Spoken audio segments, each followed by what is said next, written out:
शुक्लांबरधरं विष्णुं शशिवर्णं चतुर्भुजं प्रसन्नवदनं ध्यायेत् सर्वविघ्नोपशान्तये। यस्य द्विरदवक्राद्याः पारिषद्याः परश्चतं विघ्नं निघ्नन्ति सततं विश्वक्सेनं तमाश्रये। जय श्रीमन्नारायण। ఈ వేళ మనం భీష్మ ఏకాదశి మరియు విష్ణు సహస్రనామం యొక్క ప్రాముఖ్యాన్ని తెలుసుకునే ప్రయత్నం చేద్దాం. ఈరోజు భీష్మ ఏకాదశి అనగా మాఘ శుద్ధ ఏకాదశి, దీన్నే జయ ఏకాదశి అంటారు. ఈరోజు విష్ణు సహస్రనామం యొక్క ఆవిర్భావం జరిగిందనేటువంటిది మన సనాతన సంప్రదాయంలో మన యొక్క నమ్మకం. అయితే ఈ ఏకాదశికి భీష్ముని పేరు పెట్టడంలో ఉన్న ప్రాముఖ్యం ఏంటండి? ఎవరు ఈ భీష్ముడు?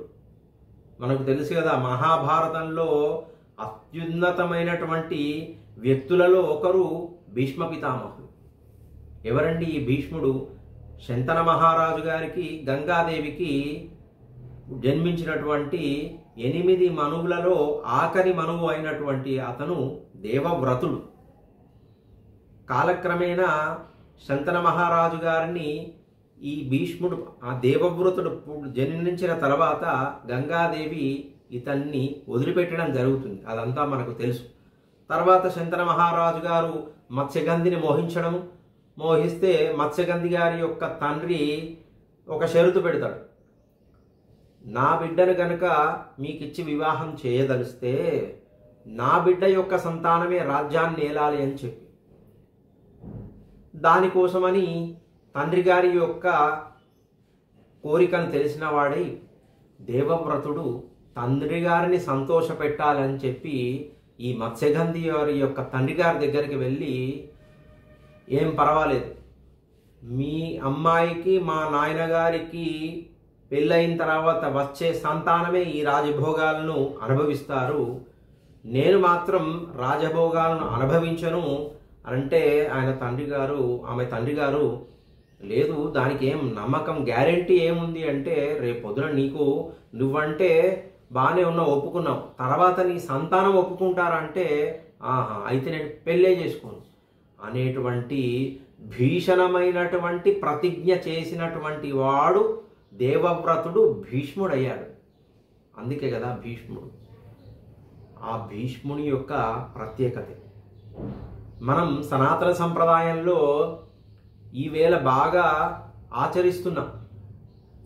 సామాజిక మాధ్యమాల ద్వారానో దీని యొక్క విలువ తెలుసుకొని మొన్ననే అయోధ్య మందిరంలో రామ మందిరాన్ని మనం ఆవిష్కరించుకున్నాం.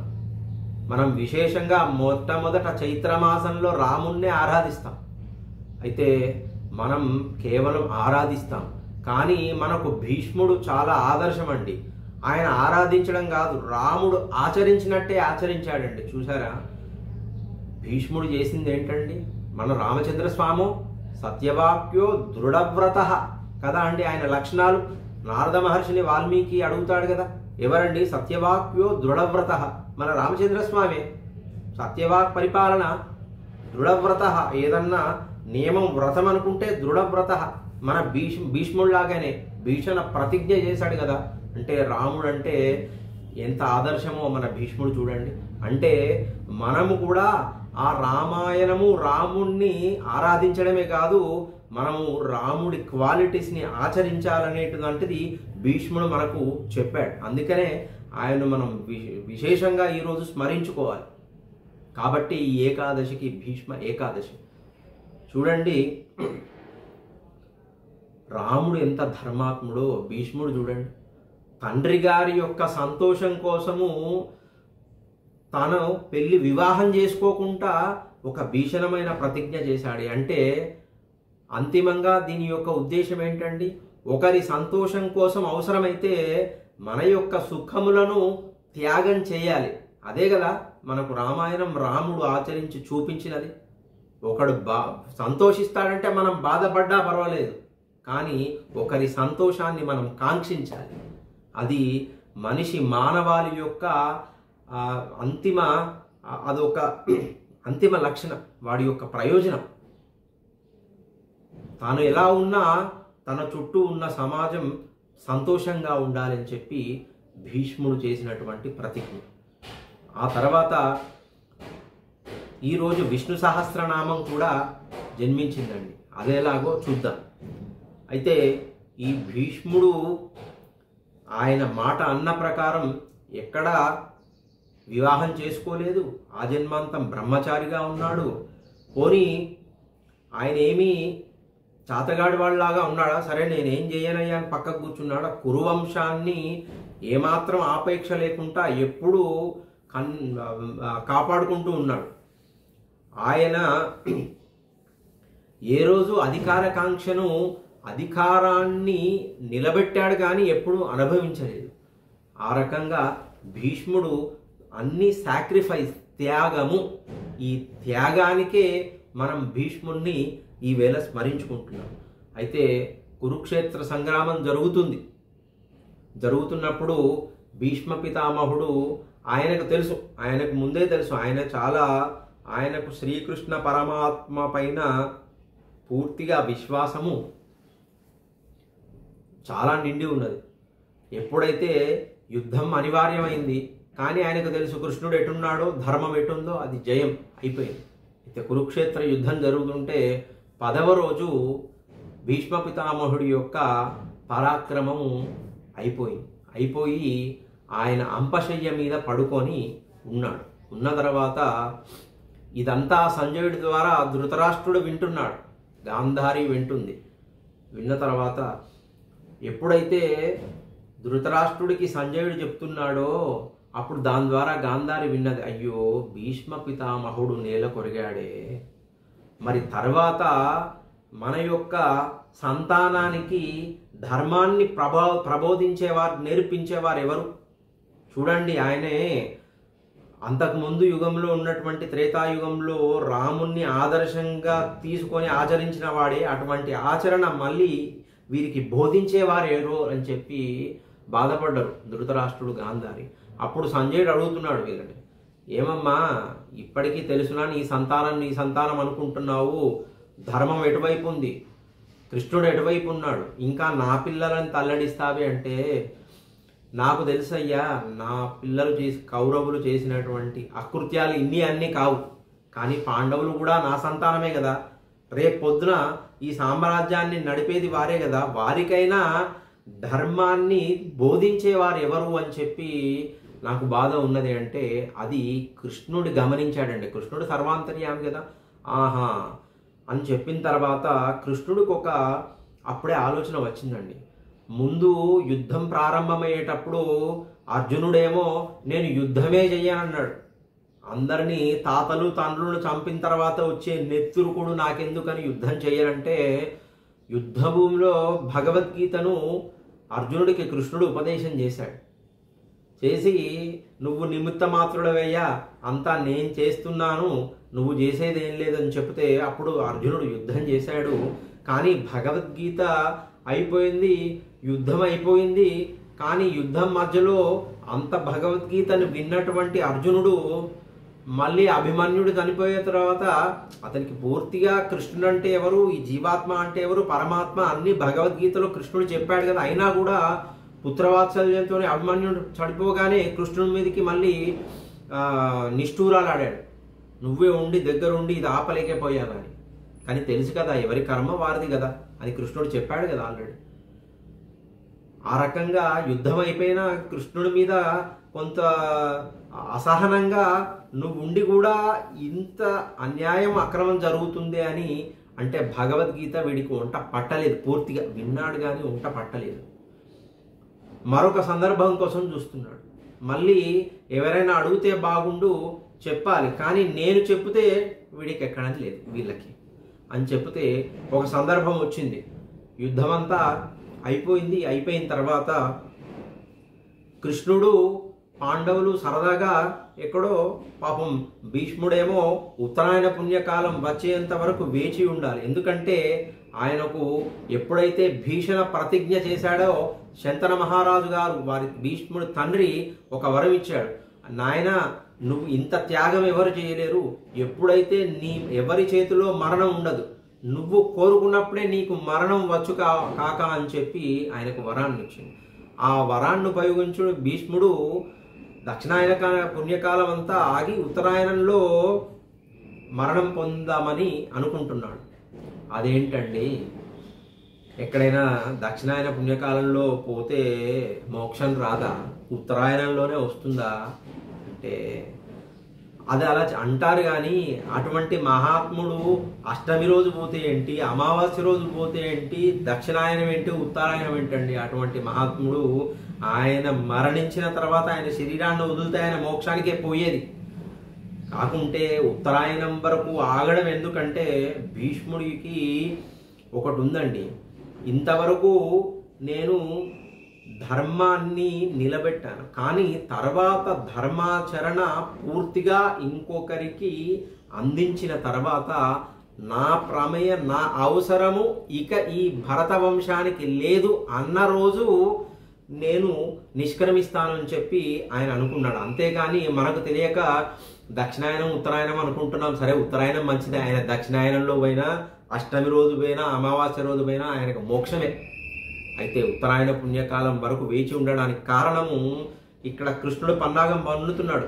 కృష్ణుడు పాండవులు ఒకరోజు ఆడుకుంటుంటే సడన్ గా కృష్ణుడు ధ్యాసంతా ఎటో పోయింది. అప్పుడు అడిగాడు అర్జునుడు ధర్మరాజు, బాబా సడన్ గా నీ ధ్యాసంతా ఎటో పోయిందంటే అక్కడ భీష్ముడు నన్ను తలుచుకుంటున్నాడు.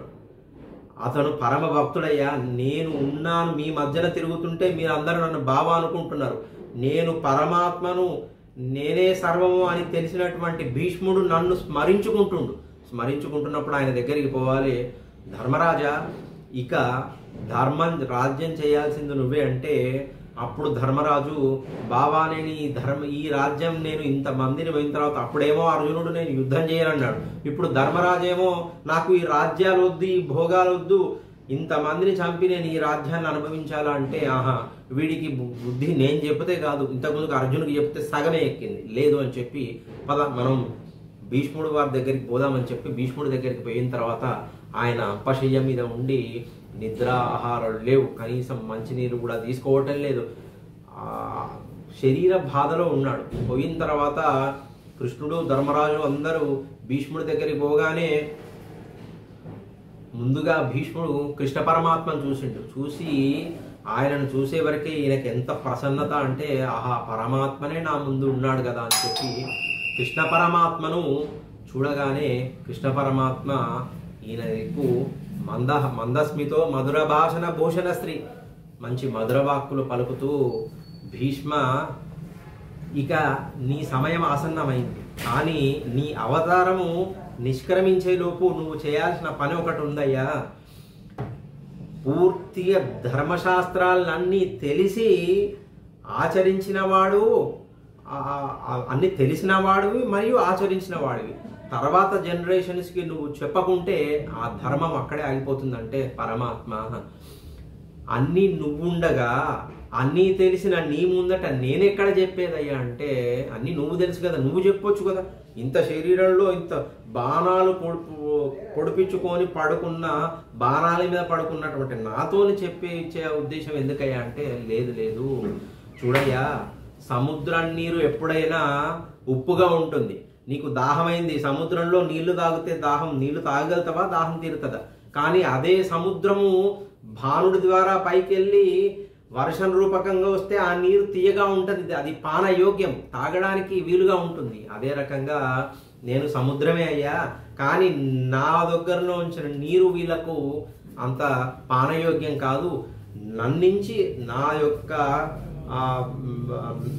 నా ద్వారా నువ్వు తెలుసుకున్న వాడివి కదా, నన్ను తెలిసిన వాడివి కదా, నువ్వు వారి మీద అనుగ్రహ వర్షం కురిపిస్తే ఆ వర్షపు నీరు వారికి పానయోగ్యము, వారికి మెదడుకి ఎక్కుతుంది అని చెప్పి భీష్ముడిని కృష్ణుడు చెప్తాడు. చెప్పిన తర్వాత అప్పుడు భీష్ముడు, మరి ఇంత శరీర బాధల్లో నాకు ఏం ధర్మం గుర్తుకొస్తుందయ్యా అంటే, నీకు అన్ని బాధలు మర్చిపోయేటటువంటి శరీర బాధలు మర్చిపోయేటువంటిది నీ యొక్క ధారణా శక్తి అమోఘంగా ఇప్పుడు పనిచేసేటట్టు వరాన్ని ఇస్తానని చెప్పి కృష్ణుడు ఇస్తే, అప్పుడు ధర్మరాజుకు భీష్ముడు దగ్గరికి పిలుస్తాడు ధర్మరాజును పిలిచి ఏం నాయన అంటే, తాతగారు నేను ఈ రాజ్యం చేయలేనండి, మీరు లేని రాజ్యమా, మీరు ఉన్నారంటే మీరు ఒక డైరెక్షన్, మీరు ఒక గార్డియన్, మీరు లేకుంటే నేను చేసేది ఏముందయ్యా అంటే అప్పుడు చెప్తాడు, నేనేమైనా ఎల్లకాలం ఉండేవాన్నా అని చెప్పి, లేదు లేదు నువ్వు ఎందుకు చేయాలో అని చెప్పి ధర్మరాజులో అంటే అప్పుడు ధర్మరాజు అన్ని ప్రశ్నలు అడుగుతాడు. సరే రాజధర్మాలు ఏంటిది, సన్యాస ధర్మాలు ఏంటివి, తల్లిదండ్రులకు పిల్లలు చేయవలసింది ఏంటిది, అన్ని రకాలైనటువంటి ధర్మ సందేహాలు అడుగుతుంటే భీష్ముడు అవన్నీ నివృత్తి చేస్తాడు. ఇక చివరకు యుధిష్ఠిరుడు అడుగుతాడు, అన్నీ అయిపోయినాయి. దీనిలో భాగంగా రాజ్యాన్ని ఎలా ధర్మ సంకటాలు వస్తే ఏ రకంగా చేయాలో అన్ని ఉదాహరణలతోని కథలతోని అన్ని భీష్ముడు చెప్పిన తర్వాత లాస్ట్కు భీష్ముడు యుధిష్ఠిరుడు అడుగుతాడు, సరే ఇవన్నీ సరే అండి, ఈ శరీరం ఉన్నంత వరకు ఇవన్నీ రాజ్యము, తల్లి తండ్రి, భోగములు, భాగ్యములు, సుఖములు, దుఃఖములు, ఇది కాదు మనిషి ప్రయోజనం, ఇది కాదు కదా, ఇంకొకటి ఉంటే ఏంటిదయ్యా అంటే భీష్ముడు చెప్తాడు మోక్షము. మరి అది ఏంటండి అని చెప్పి యుధిష్ఠిరౌవాచ అని విష్ణు సహస్రనామ స్తోత్రం. అప్పుడు విష్ణువు యొక్క సహస్రనామములు 1000 నామములను భీష్ముడు చెప్తాడు. అప్పుడు యుధిష్ఠిరుడు అడుగుతాడు, కిమేకం దైవతం లోకే కిం వాప్యేకం పరాయణం స్తువంతః కంకమర్త్యంచ ప్రాప్నుయుః మానవా శుభం కో ధర్మ సర్వధర్మానాం భవతః పరమో మతః కిం జపన్ముచ్యతే జంతుః జన్మ సంసార బంధనాత్. అయ్యా ఈ మోక్షం అంటే ఏంటిది, ఎవరిని ఆరాధిస్తే వస్తుంది, ఆ మనిషి యొక్క అంతిమ ప్రయోజనం ఏంటి అని ఇన్ని ప్రశ్నలు అడిగితే ఇది భీష్మధర్మే అనుశాసనిక పర్వని, మహాభారతంలో అనుశాసనిక పర్వనే భీష్మ యుధిష్ఠిర సంవాదే విష్ణు సహస్రనామ స్తోత్రం ఇప్పుడు చెప్పడం ఆరంభించిండు. ఎవరైతే పరమాత్మ జగత్ప్రభుం భీష్మోవాచ జగత్ప్రభుం దేవదేవం అనంతం పురుషోత్తమం స్తువన్నామ సహస్రేణ పురుషః సతతోత్థితః. శ్రీమన్నారాయణుడయ్యా ఆ పరమాత్మ, ఆయన పరమే వ్యోమన్, అంతిమంగా ఆయనను స్మరిస్తే మోక్షం. ఏంటిదయ్యా ఈ మోక్షం? మోక్షం అంటే కొందరు బౌద్ధులు అంటారు మోక్షం అంటే ఈ ఆత్మ అండి, ఆత్మ ఉన్నంత సరిపు సుఖ దుఃఖాలు, ఎప్పుడైతే ఆత్మ నశిస్తుందో ఈ దుఃఖం సుఖం పోతుందో అదే మోక్షం అంటారు. కానీ ఆత్మకు చావు లేదు కదా, కానీ బౌద్ధులు అలా అంటారు.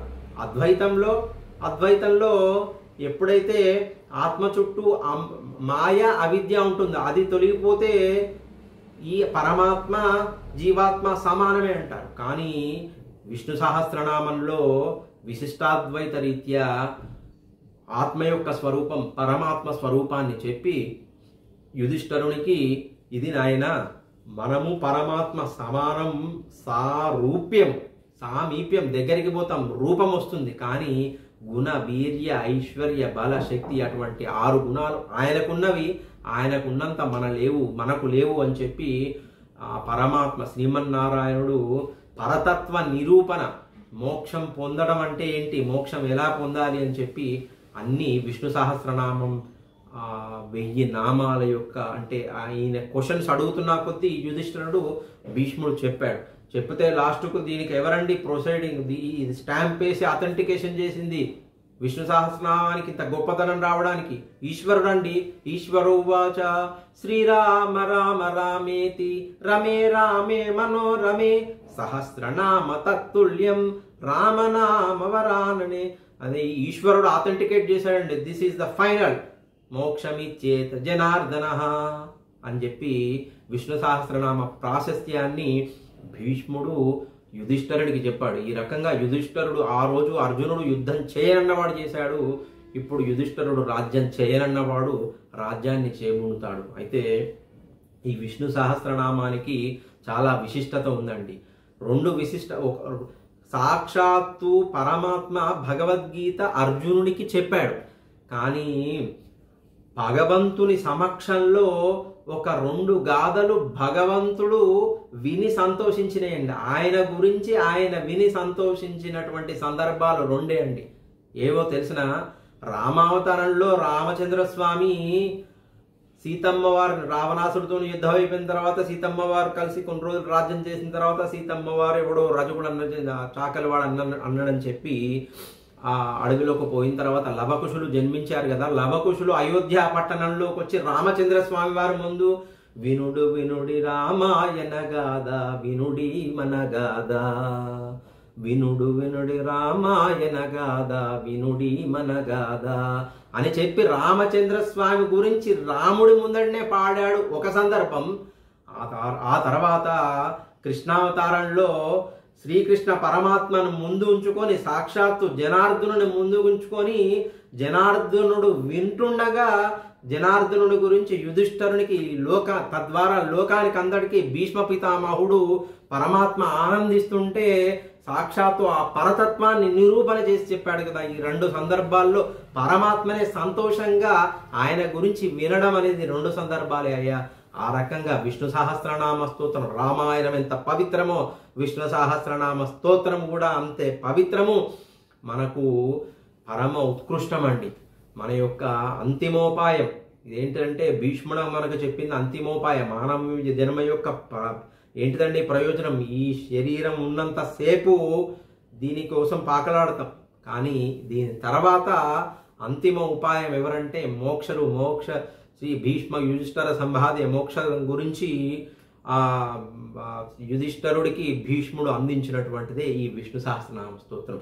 ఆ రకంగా ఈ పర్వదనాన్ని మనం ఎందుకు జరుపుకోవాలి? మనం ఇంతకు ముందుకే చెప్పాను, ఇది త్యాగానికి ప్రతీక. అందుకే కానీ ఇప్పుడు చాలామంది భీష్ముడికి తర్పణాలు ఇవ్వాలండి, తర్పణాలు ఇవ్వకుంటే ఆయనకు మోక్షం రాదా? మన తర్పణాలతో ముఖ్యం కాదండి, తర్పణాలు ఇవ్వచ్చు. ఎందుకంటే అది కృతజ్ఞతావిష్కరణ. ఇంత పరమాత్మ గురించి తెలిసి ఆచరించినటువంటి అతను అశేషమైనటువంటి త్యాగ బుద్ధి కలిగినటువంటి ఆయనను మనకు అందించాడు కదా. కాబట్టి ఆయనకు కృతజ్ఞత ఆవిష్కరించడమే భీష్మునికి తర్పణ. కాబట్టి ఈవేళ మనం భీష్మ ఏకాదశి అనుకున్నాం కదండి. విష్ణువాసనం 5 పంచ జ్ఞానేంద్రియాలు, పంచ కర్మేంద్రియాలు, వీటన్నిటినీ మనస్సు 11వ ఇంద్రియం. ఈ మనస్సు పరమాత్మ యొక్క పాదుకలయందు నిమగ్నం చేయడమే ఈ భీష్మ ఏకాదశి యొక్క ఉద్దేశం. ఈరోజు విష్ణు సహస్రనామ స్తోత్రాన్ని ఎవరైతే పారాయణం చేస్తారో వారందరికీ మోక్షము ఖచ్చితంగా. అంటే ఏంటండి మీరు అల్లాటప్పగా మోక్షం అంటే అయిపోతుందా వస్తుందా అంటే వస్తుందండి. కాకుంటే నీ కర్మ ఈ జన్మకు వస్తుందో ఇంకా 100 జన్మలకు వస్తుందో 10 జన్మలకు వస్తుంది. కానీ ఎప్పుడైతే హరిహి అన్న నామం నీ నోటి నుంచి వచ్చిందో నీకు మోక్షం అనేది కన్ఫర్మ్. కాకుంటే ఏ జన్మ అనేది నీ కర్మ. కాబట్టి ఈరోజు మనం భీష్ముడిని స్మరించుకొని పరమాత్మ పరతత్వమైనటువంటి శ్రీమన్నారాయణ యొక్క విష్ణు సహస్రనామ స్తోత్రాన్ని మనం పారాయణం చేద్దాం. జై శ్రీమన్నారాయణ.